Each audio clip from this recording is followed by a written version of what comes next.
Excellences, Monsieur le Président de la République, je suis très heureux et honoré d'assurer la modération de cet entretien que vous avez bien voulu accorder à la presse nationale, ici représentée par RTS1, iRadio, Seneweb et Le Soleil. Monsieur le Président, Excellences, nous sommes à 4 jours du 25 février 2024 et les Sénégalais ne voteront pas ce jour. Les motifs, pour faire court, dès la validation des parrainages par le Conseil constitutionnel, on a noté une série de contestations de candidats dits spoliés de leur parrainage. Par la suite, le 20 janvier, le Conseil constitutionnel a validé la liste définitive avec 20 candidats. Un candidat invalidé pour fait de binationalité. À la suite de cette invalidation, il y a eu une levée de bouclier et des accusations contre le Conseil constitutionnel. Une commission d'enquête parlementaire mise sur pied pour élucider ces questions. Ensuite, coup de tonnerre, on découvre qu'une candidate parmi les 20 sur la liste validée avait une double nationalité. Le vendredi 2 février, le bureau de l'Assemblée nationale vous saisit d'une proposition de loi constitutionnelle pour le report de 6 mois de l'élection présidentielle. Le samedi 3 février, dans un message à la nation, après avoir pris acte de la proposition de loi du bureau de l'Assemblée nationale, vous prenez la décision d'abroger le décret convoquant le collège électoral pour le 25 février 2024. En conséquence, le processus de vote de la proposition s'est poursuivi à l'Assemblée nationale. Le lundi 5 février, l'Assemblée nationale adopte la proposition de loi constitutionnelle portant dérogation aux dispositions de l'article 31 de la Constitution de la République du Sénégal. Ce qui veut dire simplement que l'élection présidentielle prévue le 25 février 2024 est reportée au 15 décembre 2024. Vous avez aussi eu le jeudi 8 février des députés de l'Assemblée nationale et des candidats à l'élection présidentielle déposent un recours pour attaquer la loi et le décret devant le Conseil constitutionnel. Le jeudi 15 février, Excellence, le Conseil constitutionnel décide que la loi votée était anticonstitutionnelle et a annulé en même temps le décret abrogeant celui convoquant le corps électoral. Enfin, dans ses considérations, le Conseil constitutionnel a constaté que l'élection présidentielle ne pouvait se tenir à la date initialement prévue et a invité les autorités compétentes à l'organiser dans les meilleurs délais. Le vendredi 16 février, un communiqué de la présidence de la République mentionne votre engagement, je cite, à faire pleinement exécuter la décision du Conseil constitutionnel. Aujourd'hui, les Sénégalais sont dans l'attente de la suite des événements, notamment la nouvelle date de l'élection présidentielle. Vous avez aussi annoncé des concertations avec les forces vives de la nation. Votre mandat court jusqu'au 2 avril. Aujourd'hui, les Sénégalais attendent des explications, que vous fassiez la lumière sur ces faisceaux de faits. Et je suis avec mes frères et consoeurs du Soleil, de la RTS, de iRadio et de Seneweb. Cet entretien est diffusé en direct sur toutes les plateformes de la RTS, naturellement sur iMédia et Seneweb, mais un signal clair, sans logo, est disponible sur le canal 5 de la TNT et sur le canal 215 de Canal 7. Excellence, vous avez la parole. Je vous remercie, M. Racine Talla, tout comme je remercie vos confrères et consoeurs du Soleil, de RTS, de E-Media ou E-Radio et de Sénéweb. Et je voudrais surtout remercier nos compatriotes d'ici et d'ailleurs pour ce moment de communication important dans la vie de notre nation. Je vous remercie pour le rappel chronologique que vous avez fait depuis le début du processus électoral, surtout dans sa phase validation des parrainages, validation des candidatures et tout ce qui a suivi depuis lors. Donc je n'aurai pas besoin, outre mesure, de revenir sur ces faits qui ont été les causes, en réalité, de ce qui est arrivé par la suite. Ce qui est arrivé par la suite n'étant que la conséquence des causes que vous aviez bien indiquées.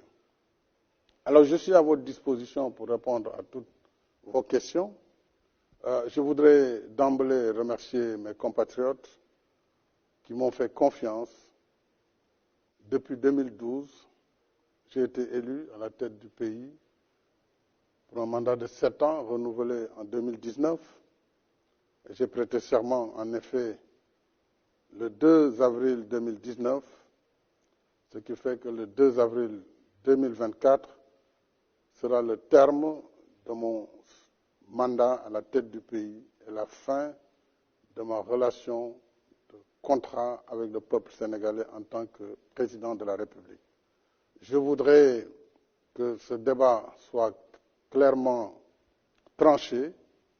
C'est un débat qui n'aurait pas eu lieu d'ailleurs, qui n'a pas lieu d'être, mais comme malheureusement dans notre pays, tout le monde est expert en tout, et qu'on a voulu non seulement me faire un procès sur des intentions de faire un troisième mandat. Ce troisième mandat, on a vu que je n'en étais pas candidat. On a dit que je voulais rester à la tête du pays et je dis ici très clairement et très nettement que le 2 avril, ma mission se termine à la tête du Sénégal. Au moins, il faut que cela soit très clairement étayé. Maintenant, le reste du débat, nous pourrons revenir aux besoins sur les différentes étapes par rapport à l'ensemble des aspects que vous venez d'évoquer. Public, donc je demanderai donc à mes confrères et consoeurs de bien vouloir leur poser leurs questions. Madame Mariama, et chacun déclinera son identité et l'identité de son organe de presse. Bonsoir, Monsieur le Président de la République. Je Bonsoir. suis Mariama Dramé, journaliste présentatrice à la RTS. Alors, Son Excellence, je pense que vous m'avez marché sur la langue. Vous avez à peu près répondu à ma première question, vu que la date du 2 avril, tout le pays reste suspendu à cette échéance. Cette date correspond à la fin de votre mandat, vous l'avez dit, à la tête du Sénégal. Que comptez-vous faire à l'expiration de ce délai? Ensuite, Monsieur le Président, quelle serait la date que vous préconisez pour la tenue de l'élection présidentielle? Alors, comme je vous l'ai dit, ayant prêté serment le 2 avril 2019, le 2 avril 2024 boucle les 5 années calendaires. Donc c'est la fin du mandat. Et moi je compte m'en arrêter à ce mandat. Et je compte donc, après le 2 avril, quitter mes fonctions de président de la République. Maintenant, il est clair que le pays ne peut pas rester sans président de la République. Ça, le dialogue qui vient devra certainement trancher ou proposer, si un consensus peut être obtenu sur la suite, c'est souhaitable, je le souhaite. Je souhaite que les acteurs qui doivent se réunir autour de moi pour regarder l'intérêt supérieur de la nation dans ce contexte bien particulier puissent regarder ce qui et comment nous le allons enjamber. Mais ça, j'écouterai ce que le dialogue dira et après le dialogue, certainement, le Conseil constitutionnel pourrait être amené aussi à clarifier. Puisqu'en réalité, n'eût été le débat ambiant, la Constitution a réglé cette question. Mais comme tout le monde n'est pas d'accord là-dessus, sur l'article 36.2, il appartiendra en dernier ressort au Conseil, après toutes les interprétations, de dire voilà ce qui doit être fait et tout le monde devra s'accorder sur cela. Mais en ce qui me concerne, encore une fois, il n'a jamais été question de dépasser le terme de mon mandat constitutionnel, malgré les procès d'intention. Alors, donc, je m'en tiens à cela et je le dis très clairement et très solennellement, le 2 avril, j'ai terminé ma mission à la tête du Sénégal. La suite, on verra comment. Pour ce qui est de la date, on verra avec le dialogue, qu'est-ce que le dialogue proposera. Monsieur le Président, Alassane Samba Diop de Média. Quand est-ce que la date de l'élection présidentielle va se tenir? Est-ce qu'avant le 2 avril, il y aura une date retenue pour aller aux urnes et choisir votre successeur? Vous savez, il y a eu un problème. N'eût été ce problème, le 25, on serait allé au vote. Si on avait voté le 25, il est clair qu'avant le 2 avril, tout le processus électoral allait être terminé et donc il n'y aurait eu aucune difficulté à ce que le nouveau président élu à partir du scrutin du 25 février puisse prêter serment le 2 avril. Maintenant, nous ne sommes plus dans ce cas. Le Conseil l'a clairement dit, après avoir annulé la loi et le décret qui était pris sur la base de cette loi. Donc, le Conseil clairement a indiqué aux autorités compétentes, en premier chef le président de la République, parce que c'est lui qui doit prendre le décret convoquant le collège électoral et fixant le décret fixant la nouvelle date. Mais ce décret ne peut être pris avant que la concertation nationale ne se réunisse et j'ai convoqué cette concertation nationale le lundi et je pense que sur 2 jours maximum, lundi prochain, c'est le lundi 26, on devrait entre lundi et mardi terminer puisqu'il n'y a pas beaucoup de sujets en réalité qui doivent être traités. Quelle date pour l'élection et qu'est-ce qu'il faut faire sur l'après 2 avril. Donc c'est des sujets qui peuvent être simples si les gens mettent en avant l'intérêt supérieur de la nation, dès lors que la participation du président, sa prolongation à la tête du pays n'est plus en jeu, et ne l'a jamais été d'ailleurs. Si on trouve ce consensus, moi je prendrai le décret immédiatement pour fixer la date. Si le consensus n'est pas trouvé, je renverrai l'ensemble au niveau du Conseil constitutionnel en ce moment qui avisera. Si je comprends bien, le 2 avril, vous allez passer le pouvoir à votre successeur, si la date a été retenue pour les élections présidentielles, pour la présidentielle. Il ne peut y avoir de successeur tant qu'il n'y a pas d'élection. Clairement, il faut qu'il y ait une élection, que le processus électoral arrive à terme et qu'on élise un président de la République, qu'il entre en fonction, c'est-à-dire qu'il prête serment devant le Conseil constitutionnel. En ce moment, il fait la passation. Mais ça, si c'est avant le 2, si on arrive à le faire avec des mécanismes qu'il faut trouver, parce qu'il y a quand même le code électoral, il y a un certain nombre de lois qui définissent des termes, il faut peut-être trouver le mécanisme de passer outre. En ce moment, oui, il serait possible que moi je passe le témoin au président élu, ou en tout cas, si le processus ne finit pas aussi et qu'il y a un second tour, le président élu prendra le témoin du président qui fera cette transition entre le 2 avril et la date de l'élection et l'installation du nouveau président. Parce que la contestation au niveau des... Contestation. Oui, juste une petite question pour préciser. La parole elle est partagée, M. Alassane Samba Diop. Et comme on l'a dit aussi tout à l'heure lorsqu'on préparait l'émission, cette première série de questions est consacrée à la fin du mandat, le 2 avril. Qu'est-ce qui va se passer? M. Yaham, vous avez la parole. Merci, Racine Talla. Bonsoir, Monsieur le Président de la République. Bonsoir, Yaham. Monsieur le Président de la République, nous sommes le 22 février 2024. Au 2 avril, il se passera 40 jours d'ici là. Est-ce que pensez-vous, croyez-vous qu'il soit possible qu'en 40 jours, qu'on puisse organiser un dialogue, s'accorder sur quand et comment tenir la présidentielle, pour qu'au lendemain du 2 avril, c'est-à-dire le 3 avril, qu'il n'y ait pas un vide que tout un chacun peut appréhender. Vous savez, en ce moment précis, il ne m'appartient pas de dire voilà la date tant que les forces vives. Et parmi ces forces vives, vous avez les candidats. Il y a plusieurs types de candidats. Nous avons la série des candidats déjà validés dans le processus antérieur, la série des candidats dits spoliés de leur parrainage qui ne sont pas d'accord et d'autres qui ont été éliminés. Ça, ce sont les premiers acteurs. Les autres acteurs, ce sont les partis politiques, la société civile, les religieux, comme nous avons toujours considéré ce qu'on a appelé les forces vives de la nation, et qui, à chaque fois, le secteur privé, d'ailleurs, les syndicats et autres. Mais lorsque ces assises vont se tenir lundi, on verra, compte tenu du contexte et du risque de vacuité après le 2, que les gens mettent en avant encore une fois la République, le pays, sa stabilité, pour voir est-ce qu'on peut d'ici le 2 finir le processus. Je ne le pense pas, mais ce n'est pas ce qui est essentiel. Mais pour le faire, par quels moyens il faut passer? Parce qu'il faudra passer par des raccourcis si on veut tenir absolument à faire l'élection avant le 2. Il y a le code électoral qui fixe des délais, c'est la loi, ce sont des délais légaux. Alors tout cela nécessite justement ce dialogue. S'il y a un consensus au cours du dialogue, mais le consensus va prévaloir. En ce moment, on pourra passer outre les lois qui fixent les délais.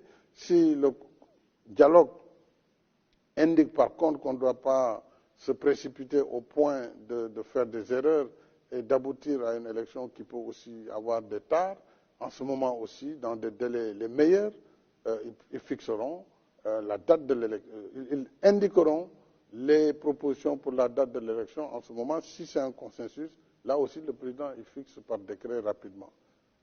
Je veux faire la dichotomie clairement entre l'élection et la fin du mandat. C'est deux choses liées mais qui sont différentes. Le 2 avril, le président il finit son terme, c'est clair, il n'y a pas de discussion là-dessus. L'élection peut se tenir avant ou après le 2. Donc tout dépendra du consensus que le dialogue pourra fixer ou à défaut de consensus ce que l'arbitre constitutionnel décidera. M. Diallo, Sénéweb, Yaham, tout à l'heure vous aurez une question pour la relance. Monsieur le Président, bonsoir. Bonsoir, M. Diallo. Si l'élection présidentielle se tient au-delà du 2 avril et que vous êtes toujours président de la République, vous avez évoqué tantôt l'article 36 de la Constitution qui dispose entre autres que le président doit rester en exercice en fonction jusqu'à l'arrivée de son successeur. Est-ce que vous allez démissionner ou est-ce que vous allez rester à l'écoute du Conseil constitutionnel et faire ce que la haute juridiction va préconiser? Ça, c'est la première question. La deuxième question, vous avez parlé de dialogue avec les candidats, les 19 candidats. D'accord. Je vous remercie, M. Diallo. Il ne peut y avoir de démission dès lors que je viens jusqu'au terme de ma mission. C'est clair, il n'y a pas de démission. Maintenant, encore une fois, à la fin de cette mission, dès lors que ce que dit la Constitution dans son article 32, deuxième alinéa, 36, 2, 36, deuxième alinéa, ne fait pas l'unanimité, tout le monde n'a pas la même compréhension. Moi, je n'ai pas envie, pour tout ce que j'ai fait pour ce pays, comme effort pour le développement économique et social du Sénégal, ce que j'ai fait comme sacrifice pour mettre notre pays là où il est aujourd'hui, je ne veux pas être l'objet d'une polémique stérile par rapport à des ambitions qui ne sont pas les miennes. Et donc, je considère avoir fini mon travail à la tête du pays à la fin de mon mandat. Il appartient à toutes ces composantes du dialogue et au Conseil constitutionnel en dernier ressort de voir comment ils vont faire la suite du processus. Mais ce qui est sûr, il n'y aura pas de vide. On ne peut pas laisser un pays sans président, c'est évident. Donc, attendons ce dialogue et attendons la suite de ce dialogue. La date, elle aurait pu être fixée, mais on ne peut pas la fixer tant qu'on n'a pas quand même les arguments des uns et des autres. Donc, tout est lié et il faut juste patienter. Et d'ici lundi, mardi, on aura vraiment une idée précise de la date et surtout de ce qui se fera après le 2. Une question sur le report. Oui, moi je pense que c'est suffisamment clair, mais je vous laisse une petite relance. Monsieur le Président, vous aviez pris la décision d'abroger le décret convoquant le corps électoral le 25 février, à l'origine des soupçons de corruption. Mais au même moment, vous avez renouvelé votre confiance au président au Premier ministre Amadou Ba, par ailleurs le candidat de Benno Bokk Yakaar, des accusations de corruption. Vous abrogez le décret convoquant le corps électoral, mais vous renouvelez en même temps votre confiance au Premier ministre qui est aussi accusé par le groupe parlementaire Liberté, Démocratie et Changement. Il y a deux choses dans votre question. Vous dites des accusations. Une accusation ne veut pas dire qu'il y a un coupable. Il faut qu'il y ait la présomption d'innocence. Ensuite, le report n'est pas dû à ces accusations. Le report est dû à la deuxième proposition de loi qui est venue de l'Assemblée nationale pour informer le président de la République qu'une procédure est en cours au Parlement pour décaler la date de l'élection.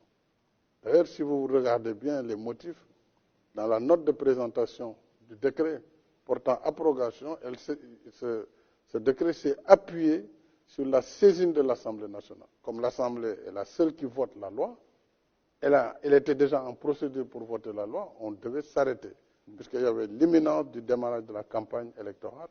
La preuve, la décision du Conseil constitutionnel est intervenue bien après. Nous serions en plein milieu de la campagne électorale et on allait dire aux gens, on ne peut plus aller aux élections, arrêtez votre campagne. Donc c'est pour éviter ce processus qui démarre sans avoir la certitude de nous mener au scrutin du 25 février que j'ai abrogé le décret convoquant les électeurs pour le 25 février.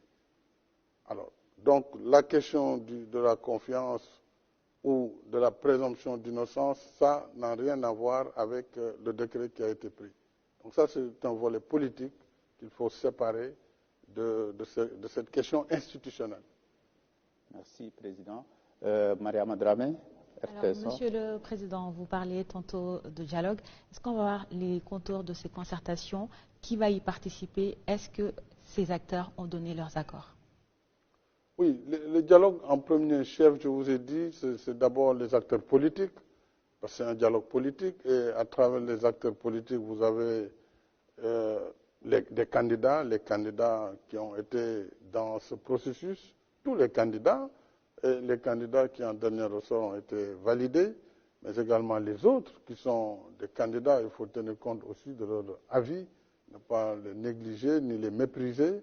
Il y a comme acteurs les partis politiques, la majorité, l'opposition, les non-alignés et aussi la société civile qui est un acteur vivant de la scène politique sénégalaise et les forces vives. Donc, comme nous l'avons fait, ce n'est pas la première fois qu'on tient un dialogue. D'ailleurs, il y a quelques mois, nous avons fini les conclusions d'un dialogue antérieur. Il me semble que les candidats ont exprimé la volonté de répondre à ce dialogue et de répondre au président de la République, tous les types de candidats. Et il y a également les partis politiques qui sont, à mon avis, prêts à venir discuter, parce qu'il faut bien qu'on discute. Parce qu'aujourd'hui, c'est seul le dialogue qui peut nous permettre de dépasser cette situation. Donc on peut dire aujourd'hui que tous les candidats acceptent de venir dialoguer? Oui, à ma connaissance, oui. Je ne connais pas de candidat qui refuse le dialogue. Il y en a un en prison. Oui. Est-ce que des dispositions sont prises pour qu'il puisse être libre et participer au dialogue? Dans le cadre du dialogue et de l'apaisement que j'ai souhaité, j'ai indiqué ces derniers temps à mon gouvernement la nécessité de prendre des dispositions pour faciliter la libération d'un certain nombre de détenus et aller même au-delà, puisque le pays aujourd'hui a besoin de pardon, le pays a besoin de réconciliation, le pays a besoin de traverser cette période dans la paix et la stabilité. Parce qu'au-delà de l'élection qui va passer très bientôt, nous avons besoin de voir notre pays poursuivre sa trajectoire d'émergence pour le bénéfice de nos populations. Donc on ne peut pas faire une émergence sans la paix et la stabilité. Et nous connaissons l'environnement sous-régional, nous connaissons l'environnement international, donc il faut que nous créions les conditions de la paix. C'est pourquoi nous allons prendre des dispositions pour arriver à ce pardon, y compris par toutes les voies de droit que cela devra permettre de faire. Le candidat aussi, même avant ces lois, peut bénéficier parfaitement d'une liberté provisoire pour répondre, en tout cas, à l'appel du dialogue. Ça montre que là, on va entrer dans la deuxième phase. Alassane, on va retrouver l'orthodoxie quand même des règles du jeu, s'il vous plaît, Alassane. Donc, on aborde la deuxième question liée au dialogue, parce que déjà, chacun d'entre vous l'a abordé. Et je donne la parole à Yaham, c'est ça qu'on avait retenu ensemble. Et après, je vous donne la parole, Alassane. Monsieur le Président, parlant de dialogue, vous avez réaffirmé votre volonté d'y aller à nouveau. Et parlant de libération, est-ce qu'on peut penser que ceux qui seront libérés, il ne s'agira que de candidats dans les liens de la détention pour autre chose que des faits politiques, ou bien de potentiels candidats ou des candidats ou d'autres figures politiques qui sont dans les liens de la prévention à ce jour? Vous savez, j'ai toujours dit que j'appelle à un dialogue inclusif. Et je suis convaincu que si nous voulons que notre pays poursuive sa marche vers un développement harmonieux, il lui faut se réconcilier. Quels que soient par ailleurs les délits ou les crimes qui ont poussé les uns ou les autres à répondre devant la justice, à un moment donné, le pays doit pouvoir enjamber, faire preuve de pardon et de réconciliation. Et dans cette perspective-là, oui, il ne faut écarter aucune personne. Et dès lors qu'on peut arriver à l'effacement de faits, en ce moment, bien sûr, toutes les personnes impliquées ou arrêtées dans ce cadre pourront bénéficier de ces mesures de clémence et de ces mesures de pardon et de réconciliation nationale. S'il vous plaît, Monsieur le Président de la République. Monsieur le Président de la République, est-ce que vous n'êtes pas opposé ou vous n'avez pas d'objection à ce que, par exemple, une personnalité politique comme Ousmane Sonko retrouve la liberté? Je n'ai aucune objection. Je vous ai dit, je regarde le pays. Je ne regarde pas les personnes. Ma responsabilité aujourd'hui, c'est d'être chef de l'État, d'être le garant de l'unité nationale. Au-delà des diversités politiques, des positions politiques ou politiciennes, il y a ce ciment sur lequel je dois veiller, le ciment de l'unité nationale, de l'intégrité du territoire national. Ça, c'est de ma responsabilité première. Si nous devons passer par une loi, et ce n'est pas la première fois au Sénégal, il y a eu plusieurs fois des lois d'amnistie, à chaque fois que des problèmes graves se sont passés, dans notre pays, il y a eu à un moment donné un moment de pardon et de réconciliation. Oui, si ça doit permettre d'éviter ce que nous vivons aujourd'hui. On nous apprend ça et là, chaque fois qu'il y a des manifestations, des morts, des jeunes qui perdent la vie. Nous devons éviter cela, préserver les vies humaines. Une seule vie préservée aujourd'hui vaut ses sacrifices. Donc il faut que chacun de nous s'élève au-delà des positions partisanes pour ne regarder que le Sénégal et son avenir, sa stabilité, sa sécurité. Oui, pour cela, je suis prêt à aller aussi loin pour que tous bénéficient de ce pardon et que le Sénégal aille vers ces élections de manière apaisée. Et que le meilleur gagne, parce que ce sera le choix souverain du peuple sénégalais. Alassane, Monsieur le Président, vous avez eu des discussions directes avec Ousmane Sonko ou bien par personne interposée pour parler de dialogue. Avant de parler de dialogue, il y a certainement des médiateurs qui ont dit qu'ils étaient là pour que vous remettiez le fil du dialogue avec M. Ousmane Sonko. Vous savez, dans ma démarche de tout le temps, j'ai mis en avant la discrétion et tout ce qui peut aider à avancer. Il y a eu des personnes qui récemment sont de bonne volonté, je salue leur bonne volonté, ont voulu effectivement travailler à faire le go-between, travailler pour qu'il y ait une réconciliation. Mais ma volonté est antérieure à toutes ces démarches. Elle est antérieure à toutes ces démarches. Et déjà, lorsque je disais, après la prise de position de certains candidats qui n'étaient pas du tout d'accord sur la manière dont leurs parrainages ont été annulés, j'avais déjà indiqué qu'il nous faut aller vers l'ouverture il nous faut aller vers l'inclusion, il nous faut aller vers la paix. Donc cet apaisement est antérieur à toutes ces démarches.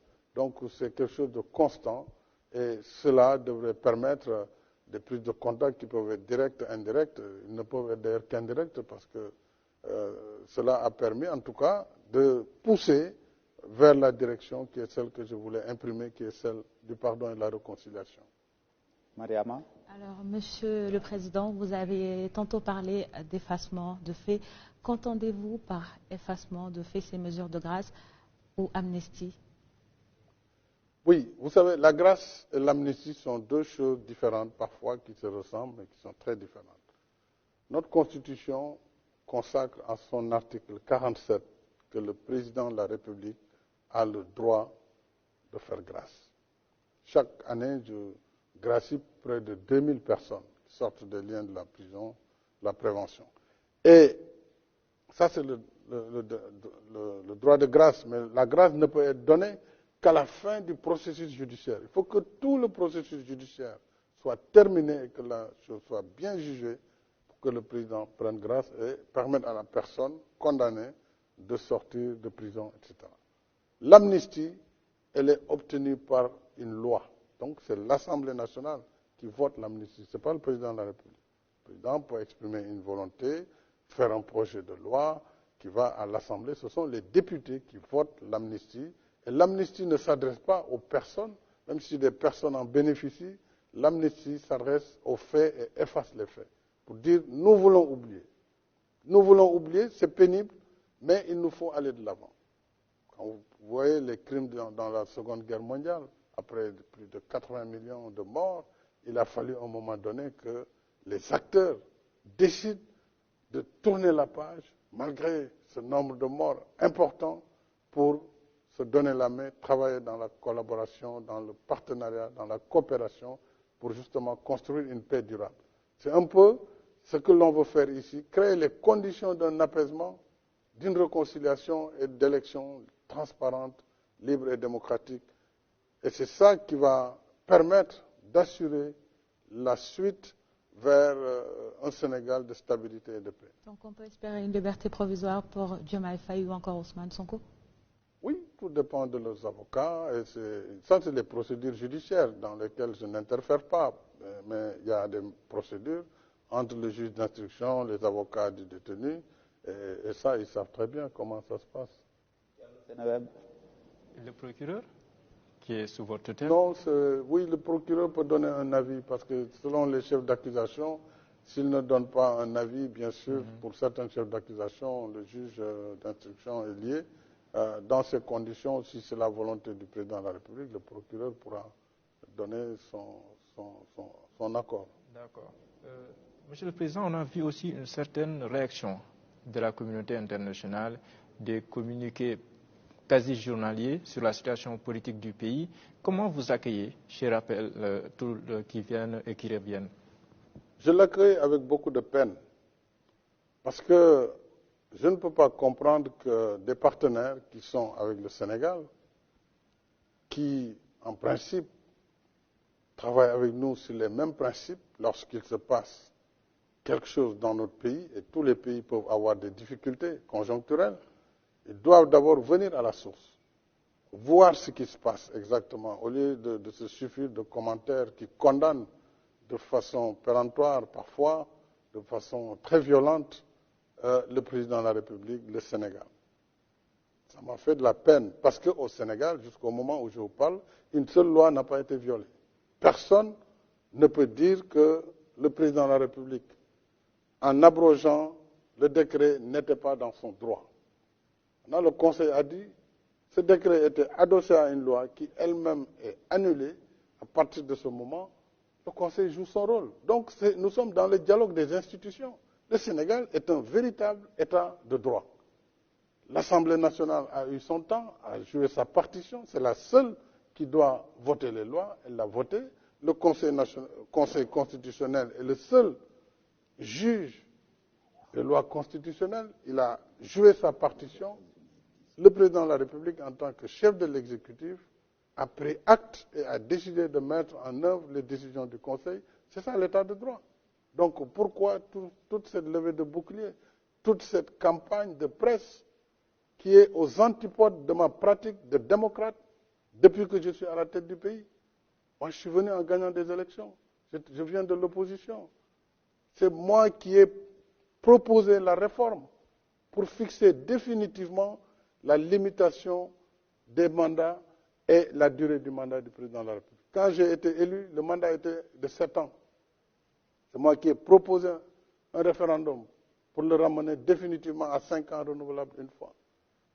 J'ai refusé d'être tenté par un 3e mandat. J'ai été très clair. Je l'ai dit le 3 juillet. Je l'ai répété le 3 février 2024. Pourquoi on veut dire et faire dire avec des moyens importants de la presse internationale que le président de la République veut s'agripper au pouvoir? Mais si c'était ma volonté, j'aurais été candidat. C'est tellement plus simple. Je renonce à tout cela. Je construis mon pays avec tous les Sénégalais. Je ne mérite pas cette campagne internationale et je la dénonce de façon vigoureuse. Parce que moi, je suis un homme libre. Je suis un homme libre, je suis un Sénégalais, je suis un Africain. Et je suis un démocrate. Je n'ai violé aucune règle pour aujourd'hui me retrouver dans cette campagne nauséabonde qui est entretenue pour créer la tension et la déstabilisation de mon pays. Donc je dénonce ce fait. Donc, Monsieur le Président de la République, au-delà de tout ce que vous venez de dire, en décidant d'arrêter le processus électoral, est-ce qu'on peut dire que vous avez évité le pire pour notre pays, le Sénégal? Je suis convaincu que si nous avions continué en fermant les yeux sur ce qui était en train de se faire, nous pourrions le regretter. Dieu seul sait et l'histoire pourra nous juger par rapport à ce qui s'est passé et par rapport aux actes qui ont été posés. Moi, je l'ai fait au détriment de ma réputation. Je l'ai fait au détriment de ma propre personne. Mais je sais, et c'est pourquoi j'insiste sur l'inclusion, si on ne veut pas d'un processus ouvert, transparent et inclusif, nous pourrons vivre des conséquences qui ne seront pas les meilleures pour notre pays. Maintenant, si la question c'est le président de la République, lui, le 2, il a terminé sa mission. Donc ce n'est plus un sujet. Mais prenons le temps quand même de regarder les problèmes et de décider d'une date qui va être la plus proche possible, parce qu'on ne peut plus attendre très longtemps, la plus proche possible, et que le pays aille vers cette élection de façon apaisée. C'est mon souhait le plus ardent et c'est la seule ambition qui me reste à réaliser à la tête du pays. Alassane, vous avez parlé tantôt de la date d'ici.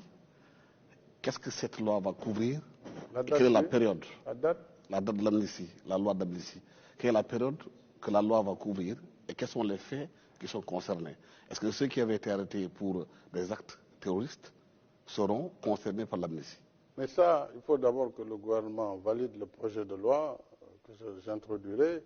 Il y a des acteurs quand même qui doivent d'abord en être informés, qui doivent en discuter, et les députés qui doivent voter cette loi, si elle est proposée. Pour le moment, on en est là. Tout est en branle. J'ai donné les instructions très claires au ministre de la Justice, garde des Sceaux. Le gouvernement y travaille, le Premier ministre et l'ensemble du gouvernement, et nous allons aussi travailler au plan politique avec les groupes parlementaires, et après, tout ça peut aller très vite. Pour le moment, on en est là. Lundi prochain va s'ouvrir le dialogue national. Oui. Combien de temps va prendre le dialogue? 2 mois, 3 mois, non, 1 non, mois, non, 5 le jours, dialogue, une journée? le dialogue, je pense, sur 2 jours, il doit être fini. Parce qu'on ne vient pas pour discuter de tout, on vient pour discuter de la date de l'élection. On vient pour discuter de l'après 2 avril, comment on va faire, c'est tout. La date de l'élection dépendra justement des positions à concilier entre ceux qui veulent absolument une élection juste avant le 2, et on verra comment, et ceux qui pensent qu'il faut aller au-delà, mais dans tous les cas avant le mois de juin, ou en tout cas avant l'hivernage, c'est clair. Donc ça, c'est le sujet du dialogue. Donc voilà les sujets. On ne va pas parler d'autre chose. C'est bien campé. Mais il n'est pas question de revoir le processus. Le dialogue, Ce sera avec les mêmes candidats. Le dialogue s'en saisira. Ce sera avec les mêmes candidats ou on peut rebattre les cartes comme on le dit de manière triviale? Justement, c'est ce que je viens de vous dire. Ce sont les sujets sur lesquels le dialogue national devra donner des indications. Et s'il n'y a pas d'accord, le Conseil constitutionnel pourra donner un avis. Est-ce qu'il se fera ce dialogue-là avec juste ceux qui ont accepté la décision du Conseil constitutionnel? Mais non, le dialogue... Ceux qui ont rejeté la décision. Non, le dialogue concerne tous les acteurs, y compris ceux qui sont d'accord, ceux qui ne sont pas d'accord, parce qu'il s'agit de trouver une solution qui permettra à notre pays d'aller aux élections le plus rapidement possible et dans la paix. Donc tous les acteurs sont concernés. Voilà, donc je pense que nous avons déjà fait plus de 30 minutes. On a abordé la question du 2 avril, fin du mandat officiel du président de la République. Il a clairement exprimé sa position là-dessus. On a également abordé la question du dialogue et la date de la prochaine élection. Si vous n'avez pas une question de relance sur ces sujets, on peut passer au Wolof. J'en ai une. Alors, Son Excellence, on parle beaucoup en ce moment de meilleur délai. Quelle est, selon vous, l'échéance appropriée pour définir meilleur délai? C'est le meilleur délai. Le meilleur délai. Le délai le meilleur. C'est ce qui peut être fait. C'est pourquoi je dis l'urgence est là, tout le monde le sait, tout le monde le voit. Il faut tout faire pour qu'on ne soit pas dans une incertitude. En fait, c'est ça. Il faut qu'au sortir du dialogue, mardi, qu'on ait une date. Le plus rapidement possible. Voilà, c'est ça. On peut le dire le plus rapidement possible, le meilleur délai. Bon, donc ça, c'est du français, chacun comprend comme il peut. J'ai juste deux petites relances, Monsieur le Président. Oui. Il y a certains qui proposent le 3 mars, le premier tour, le 10 mars, le deuxième tour, pour qu'on soit dans les délais du 2 avril. Est-ce que vous serez d'accord avec ces dates? Mais non, je vous ai dit, il ne m'appartient pas au moment où je vous parle de dire l'élection aura lieu le 3 mars, je ne sais quelle autre date. Lundi, la concertation nationale sera saisie. Les candidats eux-mêmes seront les premiers que je prendrai avant même la concertation nationale. Et puis, nous discuterons de tout cela. S'il y a un consensus, il sera appliqué, quel qu'il soit. S'il n'y a pas un consensus, eh bien, on décidera aussi d'une date où on référera au Conseil constitutionnel.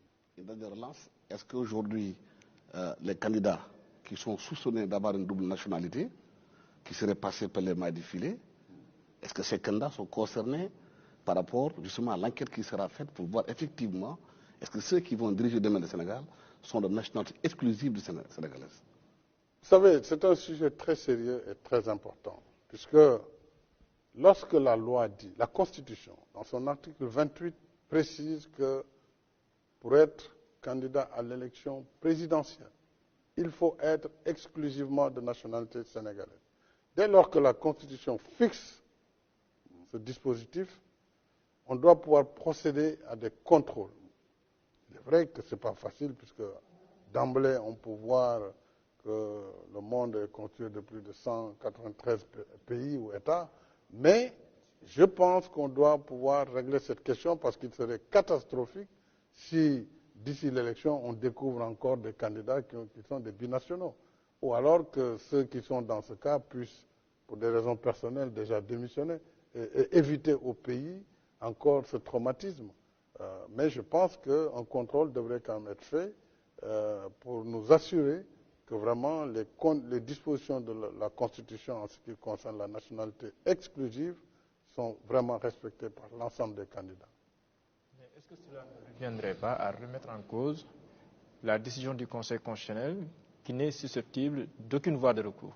Non, mais le Conseil vient de prendre une nouvelle disposition parce que quand, après sa décision, il apparaît qu'il y a un candidat qui est binational, le Conseil, dès qu'il a reçu la démission de la personne concernée, a fait une décision nouvelle en fixant à nouveau. Donc, s'il y a des choses nouvelles qui vont perturber et entacher la sincérité du scrutin parce qu'une disposition majeure aura été violée, je pense qu'il sera dans son devoir d'aviser et de prendre des décisions.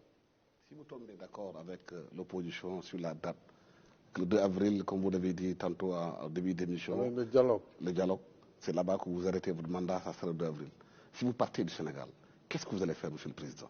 Et ça, c'est devant nous. Pour le moment, le plus urgent, c'est d'aider le Sénégal à aller aux élections. J'ai déjà largement communiqué sur ce que je compte faire.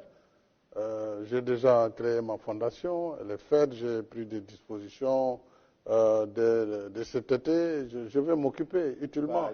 Donc ça, je pense que... Voilà, donc... oui, entre autres, ça a été... au Maroc, a acheté une maison à Marrakech. Oui, peut-être, oui, parce que j'aime bien le Maroc. Très bien. Avant juste de passer c'est la toute dernière. Pour boucler le volet français. Alors, Monsieur le Président, au regard de tout ce que vous avez dit, on note votre volonté clairement de créer une condition de stabilité sociale, politique, mais également de paix. Avant de passer à la version Wolof, quel est votre message pour les Sénégalais d'ici et d'ailleurs, mais aussi de la communauté internationale, quand on sait que vous êtes un acteur clé du multilatéralisme? Oui, je voudrais d'abord, encore une fois, rendre hommage au peuple sénégalais qui m'a fait confiance, qui m'a permis, en 12 ans, d'apporter ma contribution dans la construction nationale. M'a permis d'imprimer cette démarche de développement endogène, harmonieux, inclusif. Le plan Sénégal émergent a été mis en place. Il a eu des résultats tangibles. Nous pourrons avoir, après cette période de trouble, plus de temps pour constater quand même ce qui a été très positif, ce qui a été moins, ce qu'il faut améliorer. Et il faut que celui ou celle qui viendra puisse prendre le relais et continuer la marche du pays. Les Sénégalais, je sais qu'ils aiment leur pays, il faut qu'ils fassent tout pour le préserver. Parce que la paix, lorsqu'on la perd, ce n'est pas seulement une question de 5 ans ou de 10 ans. C'est perdu pour très longtemps. Or, ce qui fait notre richesse, c'est d'abord la paix au Sénégal. Et c'est la concorde. Donc, quelles que soient aujourd'hui les vicissitudes et les débats ambiants, il faut savoir raison garder et ne pas trop déborder pour que nous puissions aller dans la paix et la stabilité aux élections et que le meilleur gagne. Ça, c'est vraiment mon vœu le plus ardent. À nos partenaires du Sénégal, je voudrais encore une fois d'abord les remercier pour l'accompagnement, puisque j'ai bénéficié pendant ces 12 dernières années de leur amitié, de leur coopération, de leur soutien et de leur support. C'est ce qui nous a permis de construire ce qu'on a construit. Sans les facilités, la dette et tout ce qui a été mis en œuvre, y compris les dons parfois, nous n'aurions jamais été à ce niveau de développement. Bien sûr, il y a beaucoup de choses à faire, notamment en matière d'emploi pour les jeunes et autres. Donc je remercie la communauté internationale. Tout à l'heure, j'ai fait une critique, c'est sur la campagne médiatique. Je fais bien la différence entre le partenariat avec les États, tous les États qui travaillent avec le Sénégal.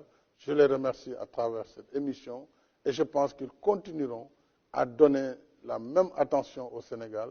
Et j'ai souhaité d'ailleurs lors de la dernière Assemblée générale de l'ONU que mon successeur soit accompagné de la même façon par la communauté internationale. Donc, pour le reste, le Sénégal devra continuer sa marche dans la démocratie, la stabilité et la concorde. Merci, Excellence Président de la République. Je pense que le message est très clair et on a pu poser toutes les questions. Et même si Alassane à un moment a brisé les règles du jeu sont à respecter. Une toute dernière. Une toute dernière, Monsieur le Président. Si le Président le permet. Avec vos permissions, Monsieur le Président, pas le choix. Vous avez choisi M. Amadouba comme candidat de Benno Bokk Yakaar. Comme Et candidat nous sommes de Benno. vraiment le constat. les questions politiques, Oui. Alassane, je ne Oui, souhaite pas, parce que l'heure est grave. Oui, bien sûr. L'heure est très grave. Le pays fait face à une situation inédite. Pour le moment, nous parlons de l'élection. Absolument. Dans un autre cadre, je pourrais vous répondre abondamment sur mon candidat, sur la coalition, sur le volet politique. Là, nous parlons d'un sujet essentiel, la date de l'élection, comment on y va, et l'après 2 avril. C'est ça qui est fondamental aujourd'hui. Pour nous, pour la majorité, pour l'opposition, pour le peuple. Donc nous pouvons vraiment, sur ce plan, nous peut-être arrêter à ce qu'on a convenu et puis venir en langue Wolof, langue nationale Wolof, Merci, Excellence, merci. Continuer le débat.